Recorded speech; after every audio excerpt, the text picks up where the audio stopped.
Los Angeles LA City Council President Nury Martinez essentially saying earlier this is no longer up for debate. The City Council has decided, they have voted, and they passed the ordinance 11-2. Let's open the roll, close the roll, and tabulate the vote.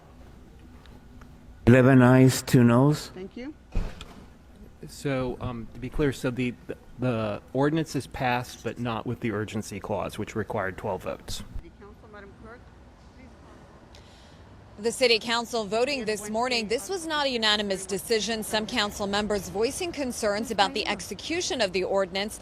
The vote was 11-2, with Councilman John Lee and Joe Buscaino voting against it. The City Council was scheduled to vote last week, but held off to hear some concerns regarding the logistics of the mandate. It essentially applies to all indoor public spaces. The ordinance would require people to be fully vaccinated to do simple things like go shopping at a mall.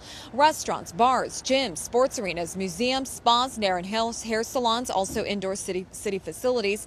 It applies to everyone 12 and older. Those with medical or religious exemptions will need to provide a recent negative COVID-19 test. Indoor public spaces that fall under the ordinance would be required to display advisory notices of the vaccination requirement. It is slated to go into effect by November 4th, but could change slightly due to the urgency clause. The requirements are set to expire when the city lifts its emergency declaration for the COVID-19 pandemic. The Los Angeles Department of Building and Public Safety will likely be responsible for enforcing the mandate. Business owners that do not comply will first be given a warning, then may be subject to fines starting at $1,000. The fines would begin to be enforced starting November 29.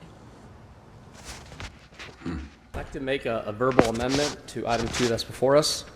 Request the city attorney to amend the draft ordinance to make it a criminal offense to harass, intimidate, obstruct, or interfere with any employee that is enforcing the provisions of this article.